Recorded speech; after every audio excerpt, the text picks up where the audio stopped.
yang kita kenal sebagai dai akhir zaman atau akhir pekan tadi. Nah, kemudian ada yang mengatakan bahwasanya Imam Mahdi sudah muncul di titik A, di titik B, dan seterusnya.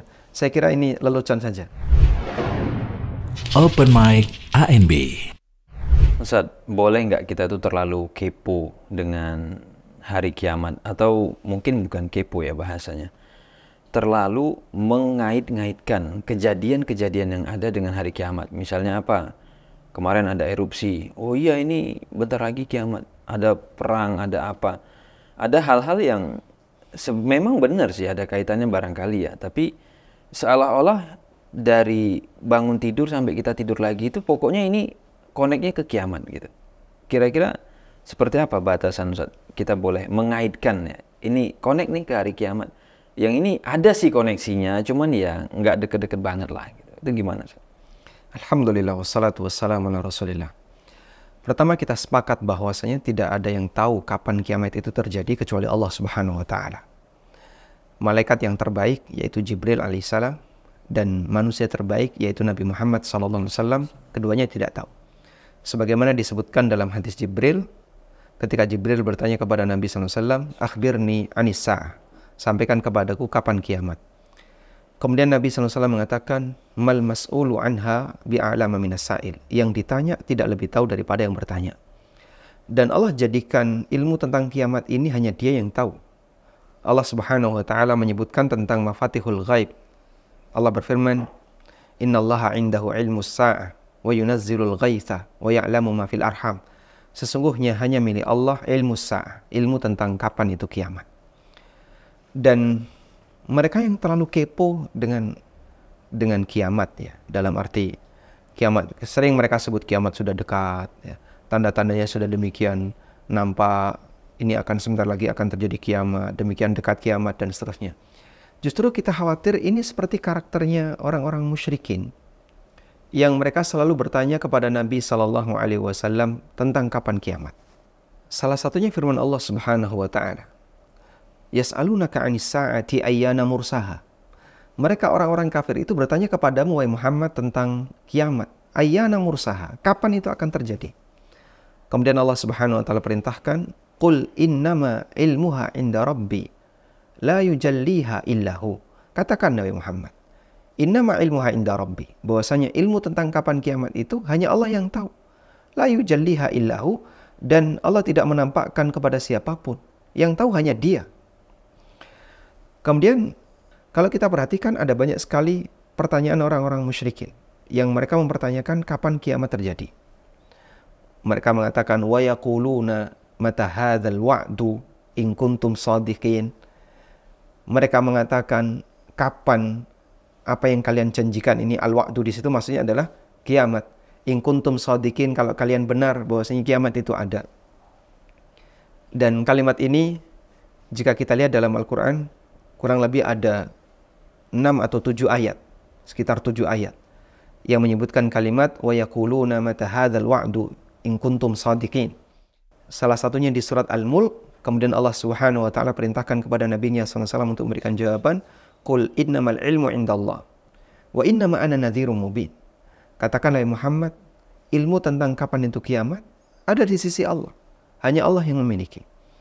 Maka sebenarnya kita tidak diperintahkan untuk terlalu kepo dengan kapan terjadinya kiamat. Sebab itu hanya milik Allah ilmunya. Dan kepo terhadap sesuatu yang gaib adalah sebuah perbuatan yang tercela. Allah memberikan gambaran tentang orang yang kepo terhadap jumlah Ashabul Kahfi. Allah ceritakan Ashabul Kahfi, kejadiannya ada. Dan Allah ceritakan, real. Tapi generasi belakangan kemudian kepo. Mereka mempertanyakan jumlahnya berapa sih? Sayaquluna thalathatun rabi'uhum kalbuhum wa yaquluna khamsatun sadisuhum kalbuhum rajman bil ghaib wa yaquluna sab'atun wa thaminuhum kalbuhum. Ada yang mengatakan 3, yang keempat adalah anjingnya, ada yang bilang itu 5, yang keenam adalah anjingnya. Kemudian Allah katakan rajman bil ghaib, ini bentuk rajman bil ghaib, menebak-nebak hal yang gaib. Sehingga Allah menilai salah perbuatan orang yang terlalu kepo dengan kejadian-kejadian yang gaib yang tidak Allah ceritakan. Karena itu yang lebih penting di sini adalah ketika kita tidak tahu bagian yang gaib itu, maka serahkan kepada ilmu Allah Subhanahu wa taala. Ustaz, kalau tadi Ustaz singgung tentang hari kiamat itu kan mungkin belakangan Ustaz ya, ada dai atau mungkin ada ustadz yang ya mengambil spesialisasi kalau kita boleh bahasakan gitu ya. Spesialisasinya apa? Tentang hari kiamat. Sehingga kajiannya pagi, siang, sore, malam ya bahasanya pokoknya hari kiamat. Sehingga ini menjadi semacam branding atau menjadi semacam identitas ustadz akhir zaman gitu.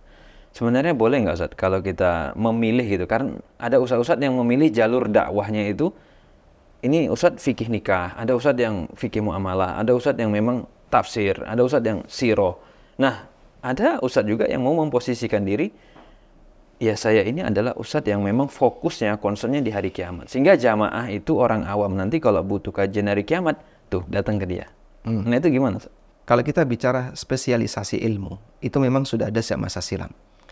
Dan para ulama, mereka punya spesialisasi ilmu tertentu.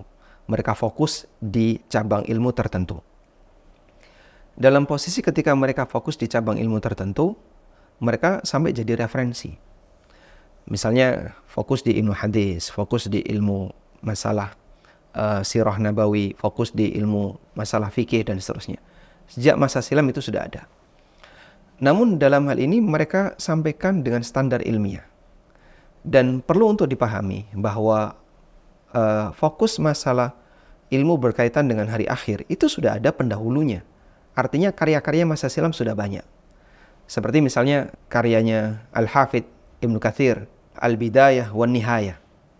Kemudian ulama belakangan juga banyak seperti Dr. Abdullah Al-Ghufaili. Kemudian yang judul di mana judul buku beliau Asyratus Sa'ah. Kemudian ada Syekh Yusuf Al-Wabil yang juga membahas tentang masalah tanda-tanda hari kiamat. Dan mereka bahas dengan pendekatan riwayat. Mereka sampaikan berdasarkan keterangan hadis yang sahih, riwayat-riwayat yang sahih, baik dari Nabi SAW maupun keterangan para sahabat. Karena ketika kita bicara masalah gaib, maka tidak ada jalur yang bisa kita dapatkan kecuali melalui jalur nubuat, melalui jalur wahyu. Sehingga kita mengimani wahyu ini berbicara seperti ini, berkaitan dengan tanda-tanda hari kiamat. Nah, masalah kemudian dia berbicara tentang hari kiamat, tapi ternyata rujukannya hanya logika. Ini aneh. Karena logika kamu tidak bisa menjangkau hal yang gaib. Kalau kita fokus kepada masalah hari kiamat, kemudian merujuk kepada bukunya Asy-Syahrastani atau bukunya Ibnu Katsir, Al-Bidayah wan Nihayah, kita acungkan 2 jempol. Bagus. Tapi saya kira yang kita kenal sebagai dai akhir zaman atau akhir pekan tadi? Mungkin akhir bulan. Oh, akhir bulan, Masya Allah. Yang dikenal sebagai dai yang selalu membahas tentang tanda hari kiamat ya. Di mana dia selalu fokus tentang masalah ini. Tapi dominan itu logika. Hadis yang dia cantumkan cuma 1, 2. Setelah itu dia mulai berlogika. Dengan pakai logika dia kemana-mana. Kemudian dia memprediksi. Lalu mengkait-kaitkan. Ini dia bisa bicara, orang lain juga bisa bicara. Kalau hanya sebatas mengkait-kaitkan. Dan dari mana dia tahu kalau ini ada hubungannya dengan hari kiamat? Anggaplah misalnya. Contoh misalnya peristiwa perang Israel belakangan ini. Di mana Gaza dibombardir habis-habisan oleh orang Israel misalnya. Semoga Allah Ta'ala segera memberikan pertolongan bagi kaum muslimin yang ada di Gaza. Dan kaum muslimin yang ada di belahan bumi yang lainnya. Kemudian dia kaitkan dengan kiamat. Andai kan orang ini hidup di zaman perang dunia 2, mungkin dia lebih sangar lagi ketika membahas itu. Karena situasi perangnya lebih mendunia. Hampir di semua titik terjadi perang. Mungkin dia akan menganggap, oh ini sudah bagian dari akhir dunia. Tapi nyatanya, coba sekarang kita lihat. Begitu perang dunia yang kedua berakhir. Masih berapa lama usia bumi? Masih sekian puluh tahun. Sehingga pada waktu perang dunia berakhir, kita masih bisa hidup dalam kondisi normal, hidup dalam kondisi nyaman. Yang dulu orang mungkin sudah kepikiran, kiamat sudah dekat, ya. Satria Piningit akan segera muncul, Imam Mahdi sudah datang, dan seterusnya. dalam situasi ketika chaos ya, ketika suasana kacau itu mendunia. Itu mungkin lebih kuat pendalilannya dibandingkan situasi yang peperangan itu sifatnya parsial, hanya di daerah tertentu, hanya ada di Palestina, hanya ada di Suriah, hanya ada di sekitar kanan kirinya. Jadi kalau ini dikaitkan dengan hari kiamat, ya mungkin dia perlu mengaca. Dulu perang dunia 2 saja dikaitkan dengan hari kiamat ternyata melesetnya jauh. Apalagi yang cuman kecil-kecil seperti ini. Intinya, kalau Anda mau membahas masalah hari kiamat, gunakanlah rujukan dan referensi yang benar. Baca Al-Milal wan Nihal Asy-Syahrastani, atau baca Al-Bidayah wan Nihayah karya Ibnu Katsir, insya Allah itu akan lebih bermanfaat. Ustaz, boleh enggak kalau kita simpulkan Ustaz ya? Orang yang ngomong tentang hari kiamat, tapi nggak nge-refer gitu ya, nggak ngerujuk kepada kitab-kitab atau tidak merujuk kepada riwayat, sebenarnya itu adalah hoax atau itu adalah konspirasi gitu. Menurut Ustaz gimana? Saya bisa katakan, ya orang ini bisa jadi ngawur ketika bicara. Dan ada banyak korban yang sudah berkali-kali memberikan testimoni di mana dia mengalami paranoid, ketakutan yang berlebihan. Ketika dikatakan bahwasanya di tanggal sekian akan ada peristiwa ini, ada peristiwa ini. Sampai mereka kan ngitung dengan pendekatan angka. Tanggal 12 bulan 12 tahun 2012. Atau yang kemarin dia, tanggal 22 bulan 2 tahun 2022. Jadi yang angkanya seragam, akan terjadi kayak gini. Sampai ada orang jual rumahnya di kota, kemudian dia pindah ke puncak gunung karena takut akan terjadi banjir besar, kemudian pulau akan terbelah, akhirnya dia bangun rumah di situ dan dia ngumpulin bahan makanan dalam jumlah yang banyak. Dan dia rugi besar karena harus menjual banyak barang-barang berharga yang dia miliki dengan harga murah. Karena paranoid yang dia miliki. Dan itu sebenarnya meresahkan sekali terhadap masyarakat. Ada banyak kemudian orang ketakutan, keresahan-keresahan itu sampai membuat mereka harus pindah dari daerah tertentu ke daerah yang lain. Begitu ditunggu, sampai detik ini nggak ada apa-apa. Nggak ada berita apapun. Beritanya aja nggak ada. Apalagi kejadiannya. Yang berita itu kadang mendahului kejadian. Sehingga dalam hal ini, kita bisa katakan mereka yang bicara tentang masalah akhir zaman, tapi pertama hanya pakai logika atau kekuatan dia dalam berbicara, ya. Dia pintar berretorika, atau hanya sebatas dikaitkan dengan A, dikaitkan dengan B, ilmu cocoklogi, ya. Kayaknya cocok. Ini saya kira semua bisa bicara kayak gitu. Orang awam pun bisa. Nggak harus jadi dai. Yang bukan dai bisa. Obrolan tukang becak juga mungkin. Ini nggak ilmiah jadinya. Kalau mau bahas masalah tanda hari kiamat yang ilmiah, seharusnya Anda merujuk kepada karyanya Asy-Syahrastani yang beliau hidup sekitar abad 5 Hijriah, atau karyanya Al-Hafidz Ibnu Katsir yang hidup sekitar abad 7 Hijriah. Jadi lebih lebih ilmiah, lebih sistematis, lebih bisa terbukti, karena kita bicara masalah gaib harus berdasarkan bukti dari dalil. Sebab ini hanya bisa disampaikan melalui jalur kenabian. Ustaz, kalau sekarang Ustaz ya, kita bicara kiamat kan nanti menjelang kiamat itu ada Imam Mahdi Ustaz ya. Sebenarnya Imam Mahdi itu sekarang udah ada atau belum Ustaz? Jadi kalau ada itu di mana, kapan kita bisa berkunjung, atau mungkin kapan kita bisa ketemu, atau memang belum ada sekarang gitu. Ini terkait Imam Mahdi ini gimana Ustaz? Yang jelas kita mengimani Imam Mahdi muncul di akhir zaman. Dan manusia tidak tahu kapan Imam Mahdi akan muncul. Saya tidak tahu, dan saya yakin semua orang juga tidak tahu. Sehingga apakah Imam Mahdi itu sudah muncul? Wallahu a'lam, kita tidak tahu. Apakah dia sudah dilahirkan maksudnya? Kita tidak tahu. Dan dia dibaiat dalam posisi dia sudah dewasa. Dan disebutkan dalam hadis yang sahih bahwasanya Imam Mahdi wa aslahahullahu fi lailatin. Allah memperbaiki beliau dalam waktu semalam. Kemudian begitu beliau muncul, seluruh kaum muslimin sedunia mengakuinya. Maka waktu dibaiat Imam Mahdi itu bukan baiat parsial. Hanya orang tertentu saja yang mau mengakui, sementara yang lain tidak.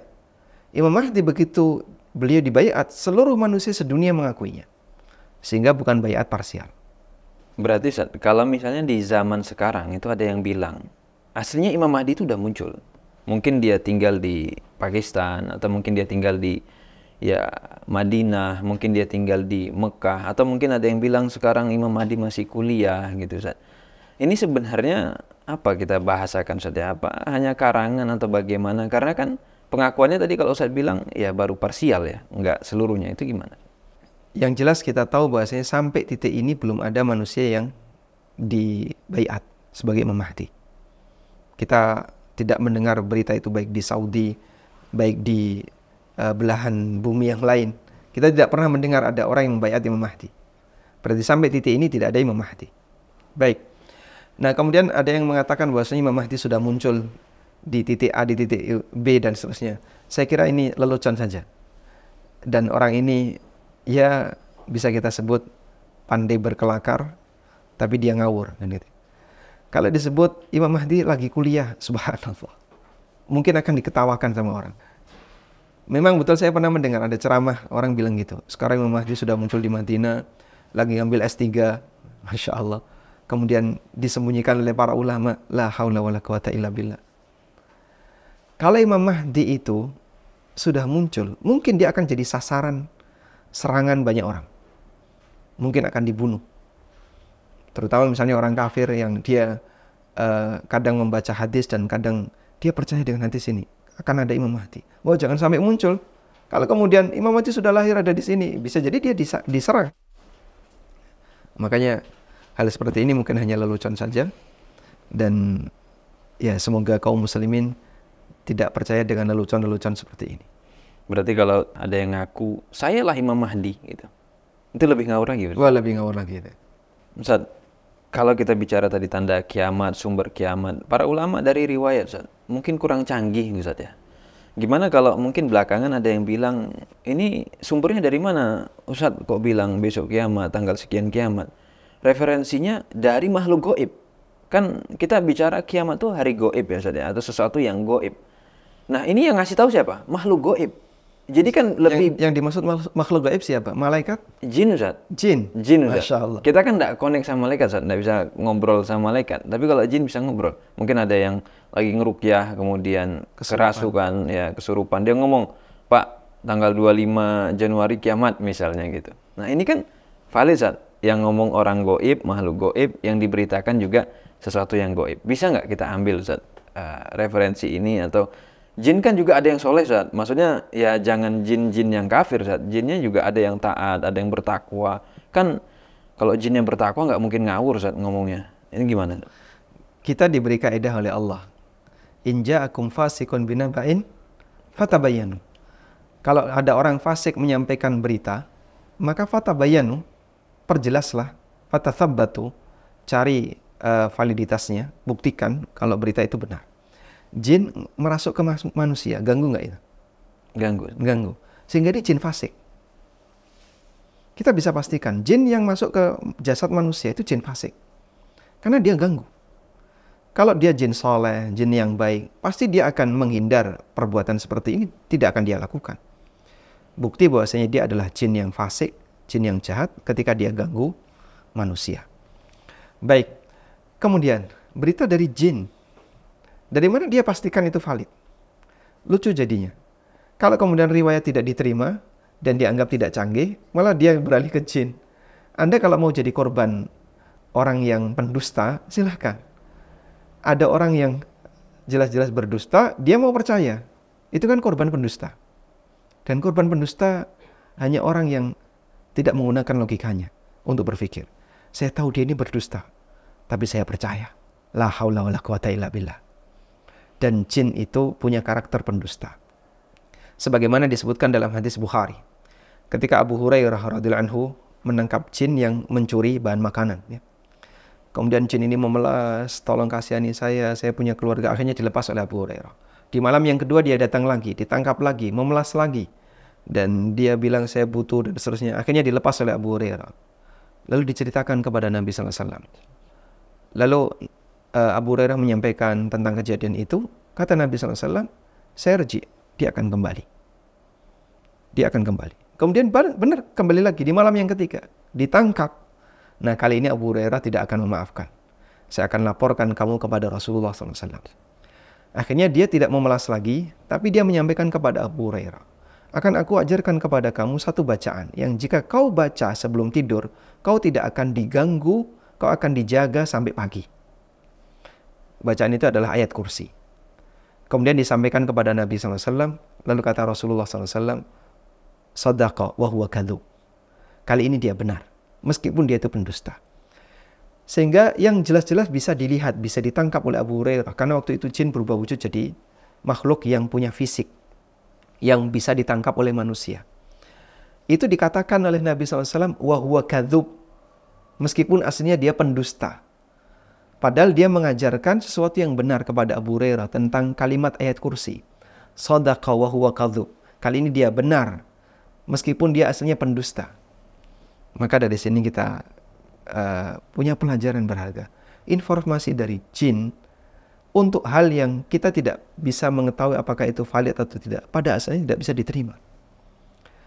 Maka tidak ada sejarahnya para ulama dapat hadis dari hasil riwayat jin. Bukhari, Muslim, maupun Ashabus Sunan, Sunan An-Nasai, Abi Dawud, Tirmidzi, Ibnu Majah, dan yang lainnya. Siapa nama ulama yang kalian kenal, yang kalian muliakan? Kemudian beliau nulis hadis, Haddatsani al-jinni. Ada seorang jin yang menyampaikan hadis kepadaku. Dan jin ini umurnya panjang. 200 tahun yang lalu dia masih hidup sehingga ketemu Rasulullah SAW. Betapa pendeknya itu sanadnya ya. Berarti jin ini sahabat. Kemudian dia menyampaikan hadis kepadaku, ditulis. Mana ada seperti itu diterima dalam ilmu hadis. Anda kalau menyampaikan seperti ini akan diketawain oleh seluruh ulama sedunia. Sampaikan itu depan umum. Haddatsani al-jinni. Saya mendapatkan informasi dari jin yang umurnya 1.500 tahun. Berarti ketemu Rasulullah SAW. Lucu nanti jadinya. Dan kalau bicara agama jangan lucu-lucu ya. Karena lelucon dalam masalah agama itu tidak boleh.